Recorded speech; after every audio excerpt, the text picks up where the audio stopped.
Hello everyone, welcome back to learn easily channel. ಈ ಒಂದು ವಿಡಿಯೋದಲ್ಲಿ ನಾವು the cop and the anthem ಈ ಒಂದು ಸ್ಟೋರಿಯ ಕನ್ನಡದ ಸರಳವಾದಂತಹ ಸಾರಾಂಶವನ್ನು ಇಲ್ಲಿ ಡಿಸ್ಕಸ್ ಮಾಡೋಣ. The cop and the anthem ಈ ಸ್ಟೋರಿಯ ಒಬ್ಬ ನಾಯಕ ಅಂದರೆ ಸೋಫಿ. ಇದು ಒಂದು ಹ್ಯೂಮರಸ್ ಸ್ಟೋರಿ, ಅಂದರೆ ಒಂದು ಹಾಸ್ಯಮಯವಾದ ಕಥೆಯಾಗಿದೆ. ಸೋಮಿ ಒಬ್ಬ ವಗಬ್ಯಾಂಡ್ ಅಲಮಾರಿಯಾಗಿದ್ದು ಆತನಿಗೆ ಯಾವುದೇ ರೀತಿಯ ಒಂದು ಆಶ್ರಯ ಇರೋದಿಲ್ಲ, ಮನೆ ಇರೋದಿಲ್ಲ.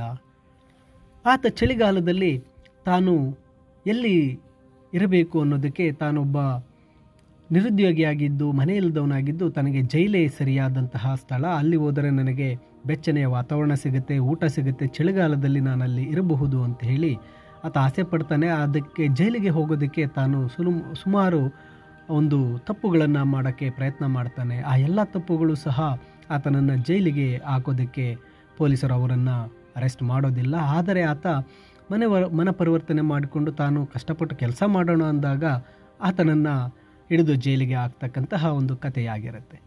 ಬನ್ನಿ ಈ ಒಂದು ಕಥೆಯನ್ನು ಕನ್ನಡದಲ್ಲಿ ನಾವು ಡಿಸ್ಕಸ್ ಮಾಡ್ತಾ ಸಾಗೋಣ.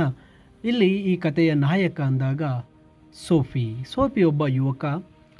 ಆತ ತನ್ನ ಒಂದು ಹೆತ್ತವರನ್ನೆಲ್ಲ ತೊರೆದು ಅಲಮಾರಿಯಾಗಿದ್ದಾನೆ. ಅವನು ತನ್ನ ದಿನಗಳನ್ನು ಮ್ಯಾಡಿಸನ್ ಸ್ಕ್ವೇರ್ನಲ್ಲಿ ಒಂಟಿಯಾಗಿ ಕಳೀತಾ ಇದ್ದಾನೆ.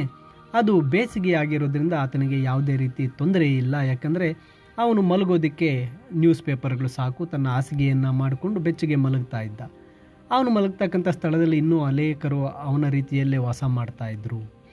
ಈ ಸೋಫಿಗೆ ತಾನು ಮುಂದೆ ಬರ್ತಕ್ಕಂತಹ ಚಳಿಗಾಲದಲ್ಲಿ ಎಲ್ಲಿ ಮಲಗೋದು, ಯಾವ ರೀತಿ ತನ್ನ ಆ ಚಳಿಗಾಲದ ದಿನಗಳನ್ನು ಕಳೆಯೋದು ಅಂತಕ್ಕಂಥದ್ದೇ ತನ್ನ ಒಂದು ದೊಡ್ಡ ಆಲೋಚನೆ ಆಗಿಬಿಟ್ಟಿರುತ್ತೆ.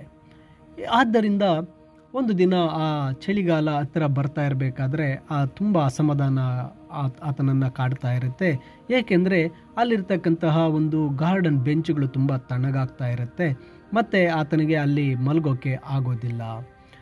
ಅವನು ದೇಶದ ಹೊರಗಿನ ಬೆಚ್ಚನೆ ಸ್ಥಳಗಳಿಗೆ ಹೋಗಬೇಕು ಅಂದರೆ ಆತನಿಗೆ ಆ ಯೋಚನೆ ತಲೆಯಲ್ಲಿ ಇರೋದಿಲ್ಲ. ಅವನಿಗೆ ಈ ಬ್ಲ್ಯಾಕ್ ವೇಲ್ ದ್ವೀಪದ ಜೈಲಿನಲ್ಲಿ ಆ ಚಳಿಗಾಲದ 3 ತಿಂಗಳು ಕಳಿಬೇಕನ್ನೋದು ಆತನಿಗೆ ಒಂದು ಆಸೆಯಾಗಿರುತ್ತೆ. ಯಾಕಂದರೆ ಆ ಒಂದು ಚಳಿಗಾಲದ 3 ತಿಂಗಳು ಆ ಜೈಲಿನಲ್ಲಿ ಪ್ರತಿದಿನ ಆತನಿಗೆ ಊಟ ಸಿಗುತ್ತೆ, ಹಾಸಿಗೆ ಸಿಗುತ್ತೆ. ಅದು ಅವನಿಗೆ ಚೆನ್ನಾಗಿ ಗೊತ್ತಿರುತ್ತೆ. ಅವನು ಅಲ್ಲಿ ಆ ಒಂದು ಕೋಲ್ಡ್ ಶೀತ ಗಾಳಿಯಿಂದ ಮತ್ತು ಪೊಲೀಸರ ಭಯದಿಂದ ತಾನು ತುಂಬ ಸೇಫ್ ಆಗಿರ್ತೇನೆ ಅಂತಕ್ಕಂಥದ್ದು ಅವನು ಭಾವಿಸಿರ್ತಾನೆ. ಯಾಕೆಂದರೆ ಅವನು ಚಳಿಗಾಲದಲ್ಲಿ ಸುಮಾರು ಬಾರಿ ಜೈಲಿಗೆ ಹೋಗಿದ್ದನು. ಆದ್ದರಿಂದ ಹೇಗಾದರೂ ಮಾಡಿ ಈ ಚಳಿಗಾಲಕ್ಕೂ ಸಹ ತಾನು ಆ ಜೈಲಿಗೆ ಹೋಗಬೇಕು. ಏಕೆಂದರೆ ಅವನು ಬೇರೆಡೆಗೆ ಹೋದರೆ, ಬೇರೆ ಎಲ್ಲಾದರೂ ಹೋದರೆ ಅಲ್ಲಿ ರೂಮ್ ರೆಂಟ್ ಕೊಡಬೇಕಾಗತ್ತೆ, ಊಟಕ್ಕೆ ದುಡ್ಡು ಕೊಡಬೇಕಾಗತ್ತೆ. ಆದರೆ ಜೈಲಿಗೆ ಹೋದರೆ ಯಾವುದೇ ರೀತಿ ರೆಂಟನ್ನು ಕೊಡಬೇಕಾಗಿಲ್ಲ, ದುಡ್ಡು ಕೊಡಬೇಕಾಗಿಲ್ಲ, ಊಟ ಫ್ರೀಯಾಗಿ ಸಿಗುತ್ತೆ ಅಂತಕ್ಕಂಥದ್ದು ಅವನ ಆಲೋಚನೆ ಆಗಿರುತ್ತೆ. ಜೈಲು ಅಂತಕ್ಕಂಥದ್ದು ಆತ ಉತ್ತಮವಾದಂತಹ ಪ್ಲೇಸ್ ಅಂತಕ್ಕಂಥದ್ದನ್ನು ಆತ ಆಯ್ಕೆ ಮಾಡಿಕೊಂಡಿರ್ತಾನೆ. ಏಕೆಂದರೆ ಅವನು ತನ್ನದೇ ಆದ ರೀತಿಯಲ್ಲಿ ಆ ಒಂದು ಜೈಲ್ ರೂಮ್ನಲ್ಲಿ ವಾಸ ಮಾಡ್ಬೋದು, ಒಬ್ಬ ಯಜಮಾನನಾಗಿ ಇರ್ಬೋದು. ಆದರೆ ಬೇರೆ ಎಲ್ಲಾದರೂ ಆತನು ಹೋದರೆ ಅವನು ಆ ಬೇರೆಯವರ ಬಟ್ಟೆಗಳನ್ನು ಒಗಿಬೇಕಾಗತ್ತೆ, ಅಥವಾ ಅವರು ಕೇಳ್ತಕ್ಕಂತಹ ಒಂದು ಕ್ವಶನ್ಸ್ಗೆಲ್ಲ ಉತ್ತರ ಕೊಡಬೇಕಾಗಿರುತ್ತೆ. ಅದಕ್ಕಾಗಿ ಆ ಚಳಿಗಾಲಕ್ಕೆ ನಾನು ಜೈಲಿಗೆ ಹೋಗೋದೇ ಉತ್ತಮ ಅಂತೇಳಿ ಆತ ಯೋಚನೆ ಮಾಡ್ತಾನೆ. ಆಗ ಸೋಫಿ ಏನು ಮಾಡ್ತಾನೆ, ಆ ಜೈಲಿಗೆ ಹೋಗಬೇಕಾದ್ರೆ ನಾನು ತುಂಬ ಒಂದು ಈಸಿಯೆಸ್ಟ್ ವೇಸನ್ನು ಹುಡ್ಕೋತಾನೆ. ಅಂದರೆ ಸುಲಭವಾಗಿ ಜೈಲಿಗೆ ಹೋಗೋದಕ್ಕೆ ಏನು ಮಾಡಿದ್ರೆ ನಾನು ಜೈಲಿಗೆ ಹೋಗ್ತೇನೆ ಅಂತ ಹೇಳಿ ಆತ ಯೋಚನೆ ಮಾಡ್ಕೋತಾನೆ. ಆ ಯೋಚನೆಯಲ್ಲಿ ಆತ ಮೊದಲಿಗೆ ಏನು ಮಾಡ್ತಾನೆ, ಒಂದು ರೆಸ್ಟೋರೆಂಟಿಗೆ ಹೋಗಿ ಚೆನ್ನಾಗಿ ತಿಂದು ಆ ನಂತರ ನನ್ನ ಹತ್ರ ಹಣ ಇಲ್ಲ ಅಂತ ಹೇಳೋದು ಅಂತ ಯೋಚನೆ ಮಾಡ್ತಾನೆ. ಹಾಗೆ ಅವನೇನು ಮಾಡ್ತಾನೆ, ಒಂದು ರೆಸ್ಟೋರೆಂಟಿಗೆ ಹೋಗ್ತಾನೆ. ಅಲ್ಲಿ ಹಣ ಇಲ್ಲ ಅಂತ ಹೇಳಿದ್ರೆ ಪೊಲೀಸರು ಬಂದು ನನ್ನನ್ನು ಕರ್ಕೊಂಡು ಹೋಗ್ತಾರೆ. ನೆಕ್ಸ್ಟ್ ಡೇ ಜಡ್ಜ್ ನನ್ನನ್ನು ಜೈಲಿಗೆ ಕಳಿಸ್ತಾರೆ ಅಂತ ಅವನು ಅಂದ್ಕೋತಾನೆ. ಅವನು ತುಂಬ ಮುಖ ಸ್ವಚ್ಛವಾಗಿರುತ್ತೆ, ಅವನು ಕೋಟ್ ಸರಿಯಾಗಿ ಹಾಕ್ಕೊಂಡಿರ್ತಾನೆ. ಅವನು ರೆಸ್ಟೋರೆಂಟ್ಗೆ ಹೋಗ್ತಾನೆ.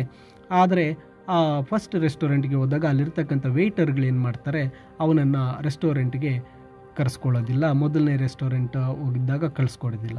ನಂತರ ಅವನೇನು ಮಾಡ್ತಾನೆ, ಆ ಗಾಜಿನ ಒಂದು ಗ್ಲಾಸ್ ಇರ್ತಕ್ಕಂಥ ಅಂಗಡಿಗೆ ಹೋಗಿ ಆ ಗಾಜಿಗೆ ದೊಡ್ಡ ಕಲ್ಲನ್ನು ಎಸಿತಾನೆ. ಆಗಲಾದರೂ ಬಂದು ನನ್ನ ಪೊಲೀಸರು ಅರೆಸ್ಟ್ ಮಾಡ್ತಾರೆ ಅಂದ್ಕೋತಾರೆ. ಅಲ್ಲಿ ಒಬ್ಬ ಪೊಲೀಸ್ ಬರ್ತಾನೆ. ಆದರೆ ಅವನು ಸೋಫಿಯನ್ನು ಕೆಲಸ ಮಾಡಿದ್ದಾನೆ ಅಂತ ಅಂದ್ಕೊಳ್ಳಲ್ಲ. ಯಾಕೆಂದರೆ ಸೋಫಿ ಓಡಿ ಹೋಗಿರೋದಿಲ್ಲ, ಅಲ್ಲೇ ನಿಂತಿರ್ತಾನೆ. ಬದಲಾಗಿ ಪೊಲೀಸ್ ಏನು ಮಾಡ್ತಾನೆ, ಇನ್ನೊಬ್ಬ ವ್ಯಕ್ತಿ ಓಡ್ತಾ ಇದ್ದರೆ ಆ ಓಡ್ತಾ ಇರೋ ವ್ಯಕ್ತಿ ಹಿಂದೆ ಹೋಗ್ತಾನೆ. ಇಲ್ಲಿ 2ನೇ ಬಾರಿಗೂ ಕೂಡ ಸೋಪಿ ಫೇಲ್ ಆಗ್ತಾನೆ. ಅವನಿಗೊಂದು ರೀತಿ ಶಾಕ್ ಆಗುತ್ತೆ, ಇದೇನಪ್ಪ 2 ಸಲ ಟ್ರೈ ಮಾಡಿದೆ, ನನ್ನನ್ನು ಪೊಲೀಸರು ಅರೆಸ್ಟ್ ಮಾಡಲಿಲ್ವಲ್ಲ ಅಂತ. ಅವನು ಸೋಪಿ ಮತ್ತೆ ಏನು ಮಾಡ್ತಾನೆ, ಇನ್ನೊಂದು ರೆಸ್ಟೋರೆಂಟ್ಗೆ ಹೋಗ್ತಾನೆ. ಅಲ್ಲಿ ಚೆನ್ನಾಗಿ ಊಟವನ್ನು ಮಾಡ್ತಾನೆ. ತುಂಬ ಒಂದು ಡಿಶಸ್ಸನ್ನು ತೊಗೊಂಡು ಊಟ ಮಾಡಿದ ನಂತರ ಅವನು ಏನು ಮಾಡ್ತಾನೆ, ನನ್ನ ಹತ್ರ ಹಣ ಇಲ್ಲ ಅಂತ ಹೇಳ್ತಾನೆ. ಆದರೆ ಆ ಮಾಲೀಕರು ಅವನನ್ನು ಪೊಲೀಸ್ಗೆ ಒಪ್ಪಿಸ್ತಾರೆ ಅಂತ ಅಂದ್ಕೊಂಡಿರ್ತಾನೆ. ಆದರೆ ಅವನನ್ನು ಪೊಲೀಸ್ಗೆ ಒಪ್ಪಿಸಲ್ಲ. ಅದಕ್ಕೆ ಬದಲಾಗಿ ಅಲ್ಲಿರ್ತಕ್ಕಂಥ ಒಂದು ಹೋಟೆಲ್ ಓನರ್ ಏನು ಮಾಡ್ತಾನೆ, ಅವನನ್ನು ಹೊರಗಡೆ ಓಡಿಸ್ಬಿಡ್ತಾನೆ. ಇಲ್ಲಿ ಆ ಸೋಪಿಯ ಜೈಲಿಗೆ ಹೋಗ್ತಕ್ಕಂಥ ಕನಸು ಮತ್ತೊಮ್ಮೆ ಭಗ್ನ ಆಗುತ್ತೆ. ನಂತರ ಅವನು ಇನ್ನೊಂದು ಪ್ಲ್ಯಾನ್ ಮಾಡ್ತಾನೆ. ತುಂಬ ಚೆನ್ನಾಗಿ ಡ್ರಿಂಕ್ಸ್ ಮಾಡಿರೋ ಒಂಥರ ಆ್ಯಕ್ಟ್ ಮಾಡ್ತಾ ರಸ್ತೆಯಲ್ಲಿ ಕೂಗಾಡಿಕೊಂಡು ಡ್ಯಾನ್ಸ್ ಮಾಡ್ತಾ ಆ ಒಂದು ರಸ್ತೆಯಲ್ಲೆಲ್ಲ ಡಿಸ್ಟರ್ಬ್ ಮಾಡೋದಕ್ಕೆ ಪ್ರಯತ್ನ ಮಾಡ್ತಾನೆ. ಅಲ್ಲಿಗೆ ಒಬ್ಬ ಪೊಲೀಸ್ ಬರ್ತಾನೆ. ಅವನನ್ನು ನೋಡಿಬಿಟ್ಟು ನೆಗ್ಲೆಕ್ಟ್ ಮಾಡ್ತಾನೆ. ಇವನು ಯಾರೋ ಕಾಲೇಜ್ ಹುಡುಗ ಸುಮ್ಮನೆ ಚೆನ್ನಾಗಿ ಕುಡಿದ್ಬಿಟ್ಟು ಅವನು ಗಲಾಟೆ ಮಾಡ್ತಾ ಇದ್ದಾನೆ ಅಂತೇಳಿ ಅವನನ್ನು ಪೊಲೀಸ್ ನೆಗ್ಲೆಕ್ಟ್ ಮಾಡಿ ಹೊರಟೋಗ್ತಾನೆ. ಸೋಪಿ ಸುಮ್ಮನಾಗಲ್ಲ. ಅವನು ಮತ್ತೊಂದು ಟ್ರೈ ಮಾಡ್ತಾನೆ. ಅವನೇನು ಮಾಡ್ತಾನೆ, ಅಲ್ಲೇ ಅಂಗಡಿಯ ಅಂಗಡಿಯ ಮುಂದೆ ಬಾಗಿಲ ಹತ್ರ ನಿಂತಿರ್ತಕ್ಕಂಥ ಒಬ್ಬ ವ್ಯಕ್ತಿ ಹತ್ರ ಏನು ಮಾಡ್ತಾನೆ, ಅವನ ಛತ್ರಿಯನ್ನು ಕದ್ದುಕೊಂಡು ಹೊರಡ್ತಾನೆ.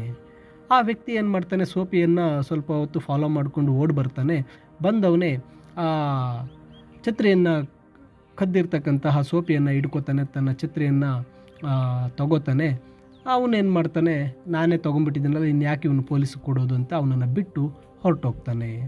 ಕೊನೆಗೆ ಸೋಪಿ ಏನು ಮಾಡ್ತಾನೆ, ಒಂದು ಬೀದಿಗೆ ಬರ್ತಾನೆ. ಆ ಒಂದು ಬೀದಿ ತುಂಬ ಸೈಲೆಂಟ್ ಆಗಿರುತ್ತೆ. ತನ್ನ ಒಂದು ಬಾಲ್ಯದ ಮನೆ, ತಾನು ಚೈಲ್ಡ್ಹುಡ್ ಡೇಸನ್ನು ಕಳೆದಿರ್ತಕ್ಕಂಥ ಮನೆ ಮುಂದೆ ನಿಂತ್ಕೊಂಡು ನೋಡ್ತಾ ಇರ್ತಾನೆ. ಅಲ್ಲಿ ಅವನಿಗೆ ಒಂದು ರೀತಿ ಸಡನ್ನಾಗಿ ತನ್ನಲ್ಲೊಂದು ಬದಲಾವಣೆ ಬರುತ್ತೆ.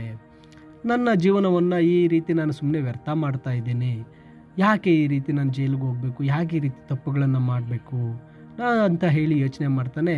ಈ ಕೊಳಕಿನಿಂದ, ಈ ಒಂದು ಜೀವನದಿಂದ ನಾನು ಹೊರಬರಬೇಕು, ನಾನೇ ಏನಾದರೂ ಕೆಲಸವನ್ನು ಹುಡುಕ್ತೇನೆ, ಆ ಕೆಲಸವನ್ನು ಹುಡುಕಿ ನನ್ನ ಜೀವನವನ್ನು ರೂಪಿಸ್ಕೊಳ್ತೇನೆ ಅಂತೇಳಿ ಅವನು ಡಿಸೈಡ್ ಮಾಡ್ತಾನೆ.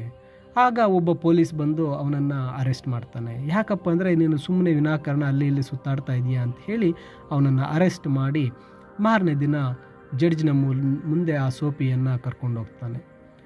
ಆ ಜಡ್ಜ್ ಸೋಪಿಯನ್ನು ನೋಡಿ 3 ತಿಂಗಳ ಕಾಲ ಬ್ಲ್ಯಾಕ್ವೆಲ್ ಜೈಲಿಗೆ ಕಳಿಸ್ಬಿಡ್ತಾರೆ.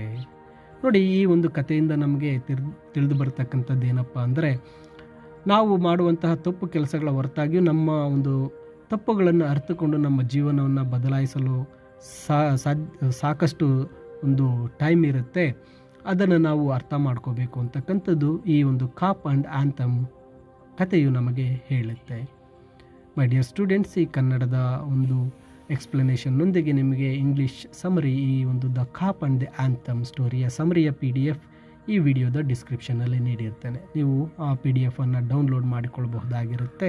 ಹಾಗೆ ಈ ಕತೆ ನಿಮಗೆ ಇಷ್ಟ ಆದರೆ ಈ ವಿಡಿಯೋಗೆ ಒಂದು ಲೈಕ್ ಮಾಡಿ, ನಿಮ್ಮ ಸ್ನೇಹಿತರಿಗೂ ಶೇರ್ ಮಾಡಿ. ತಪ್ಪದೆ ಲರ್ನ್ ಈಸಿಲಿ ಚಾನಲನ್ನು ಸಬ್ಸ್ಕ್ರೈಬ್ ಮಾಡ್ಕೊಳ್ಳಿ. ಮುಂದೆ ಬರ್ತಕ್ಕಂಥ ಯಾವುದೇ ವಿಡಿಯೋಗಳನ್ನು ಮಿಸ್ ಮಾಡ್ಕೋಬೇಡಿ ಅಂತ ತಿಳಿಸುತ್ತಾ, thank you for watching this video.